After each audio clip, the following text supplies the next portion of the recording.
Okay, hi everyone. My name is Xinyang, and today I will have my senior speech. And before I start, I want to inform you that my speech might be a little bit or even quite long, but please don't be worried, just calm down and listen to my talk, because I think it deserves your attention. All right, so no more chit chat, let's start. First, I want to show you some pictures, and then I want to see the reaction of you guys. Are you ready? Let's go. What do you think about those images? Beautiful. No, I don't believe you think so.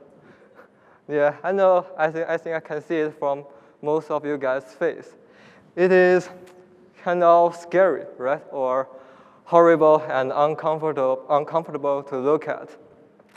However, today my topic is about those insects, and I will talk about our fears toward insects.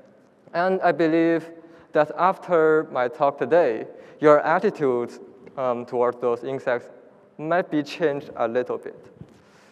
So at the beginning, I want to tell you a personal story about me.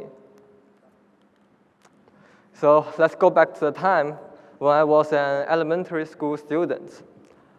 On that day, I was on a picnic with all of my classmates, and everything is fine. You know, the blue sky, green tree and grass and beautiful flowers, just like a normal picnic. But one thing stands out is a big black beetle. And it's really a cute joy because everyone else, when they saw that beetle was creeping on the ground, they thought it is very annoying. But I didn't think so because I really didn't think it does any matter. But one of my classmates, at that time, he just went to that black beetle and then stepped on it and crushed it into death. It's a very bloody thing that makes the black beetle into a beetle paste. However, and I think it is even more uncomfortable to look at. But everyone else seems to feel a kind of relief toward that beetle paste. Then I just said with my classmate, "Why did you just kill it? It's alive." But my classmate, he answered me like this: "How can you call that thing alive?" Well, it is a very confusing answer to me, especially to me at that age. Then I thought, all right, insects are not worthy to be called life because people think so. That makes sense. A few years later, I became a middle schooler. And one day in school, I saw a grasshopper that accidentally entered the school building. Then I thought maybe I should put it into some place where it could survive, like the grassland beside the playground. Then I just cut it and then brought it downstairs. But when I was going downstairs, another student saw me and he saw I was carrying that grasshopper. So then he just blocked my way and then he said, "Please don't hurt it. It's alive." So in my concept that is already shaped by the others, insects are not worthy to be called life. But this student, he said that insects, they are actually life and I should not hurt them. So it is a really touching response that makes me going to cry, but I couldn't think that much. Then I just respond to him, "No, I'm not trying to hurt it, but I'm trying to rescue it. I'm going to put it downstairs to the grassland beside the playground." But that student, he still said, "No, your current behavior seems going to hurt it." All right. Since this student, he said, I'm hurting the grasshopper. So maybe he knows how to take care of it, right? So maybe I should just give it to him.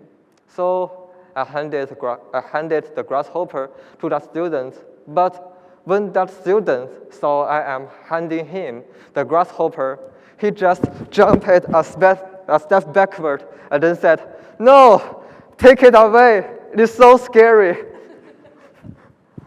So I think it's a very interesting phenomenon, since a lot of people, they don't want me to hurt the insects, but meanwhile, they are afraid of insects. So who will be the people who really comes out to help those lost insects? After that event, I did a lot of research to figure out why are people afraid of insects. Then I found some very interesting findings. But first, I want to show you some data. So this is the percentage of the people who exhibit a fear of insects in the United States. And we know the total population of the United States is about 300 million of people. And the percentage of people who exhibit a fear of insects is about 5.8%. And 5.8% means that almost 19 million of people are afraid of insects. And it's just a rough estimation. So why are so many people afraid of them? Well, after my research, I found two possible explanations. First explanation is that in the ancient period, those ancient human beings might be threatened by some poisonous creatures, such as spiders, scorpions, or wasps. And most of them are insects or insect-like creatures, which will make them to generate negative feelings toward insects. And another possible explanation is that in modern era, some people, they might have experienced some events with insects.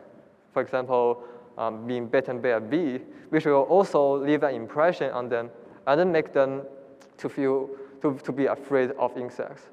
And I think both two explanations are understandable, and I won't force anybody to love or take care of those insects.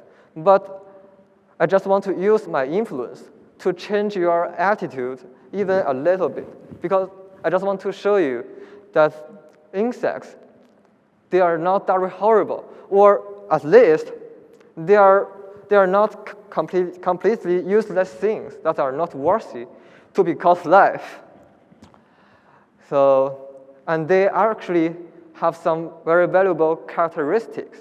And about those characteristics, I have a lot of things to share. But here today, in brief, I just want to compare the insects community with our own society to show you how fantastic they are and how well they can operate their small community, just like us, even like our economy.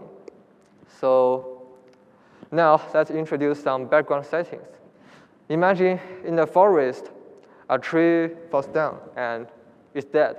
And we know after an organism is dead, it will be decomposed and then recycled. So in order to decompose and reutilize it, insects need to participate in this process and then make a great amount of efforts. And in order to show it more clearly, I will divide this process into several different stages.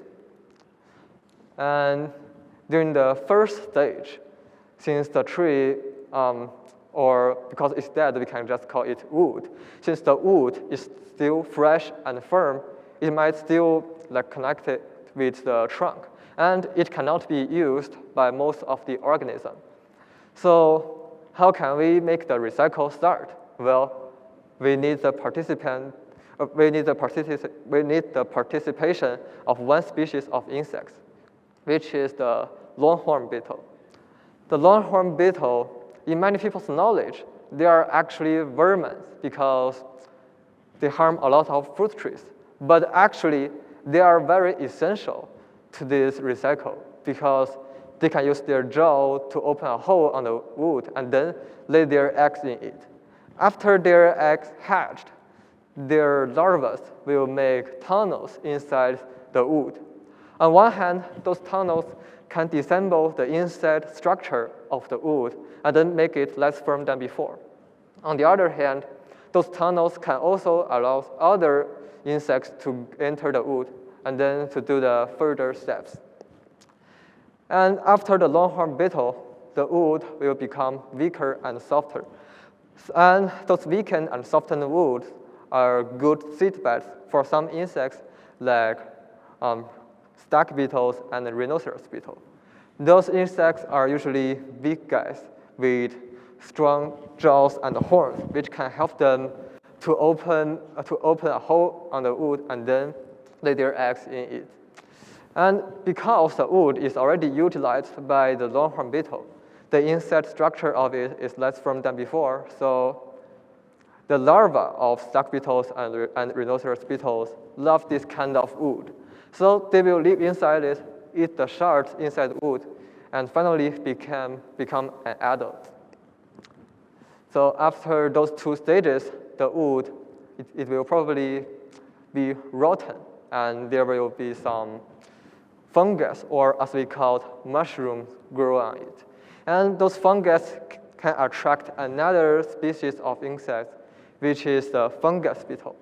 Like their name, fungus beetle, they come to this wood and then live in the tunnels that are made by the rhinoceros beetles or longhorn beetle in order to consume those fungus. Then you might doubt, why are they also contributors to the recycle? They are just guests who come here to eat. Well, you should reconsider their name, fungus beetle. Because they eat fungus, and sometimes they will carry the spores, or as we call it, the seeds of fungus on their body. And then when they come to the rotten wood, those spores might drop on the surface of the wood and then will grow into a fungi.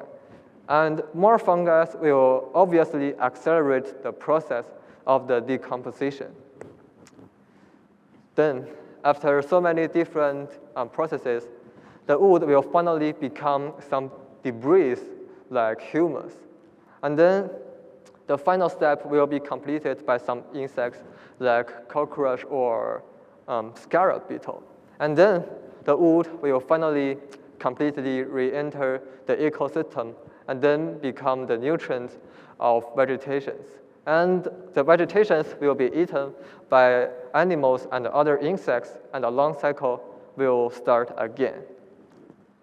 So it's really like our own economic growth. See, the economic growth is consists of a lot of different exchanges, which include the buyers and sellers.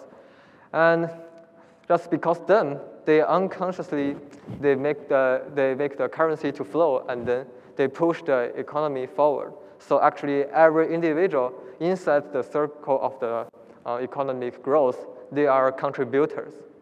And insect worlds are actually similar. Like inside the circle of the decomposition, each insect is linked with each other, all for one for all. So even although one single insect might seem insignificant, but as long as all of them are working together and they are doing their own parts, they can make their habitat into a better place. And now, think about ourselves. We are small to the entire human population, but just because of all of us, all of the human beings, the human society can keep its operation. And everyone is a drop in the ocean, but everyone is essential to the human society. So what I really want to say is, no matter whether you are great or big or small, as long as you do your part, you are great. Even small insects, they can make a big change in the environment. Why not us?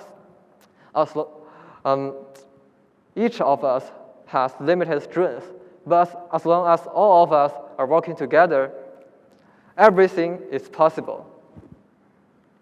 So in the end, I just want you guys to be maybe less afraid of insects in the future. And those small or probably horrible creatures, they can also serve as the role model of your life. Thank you.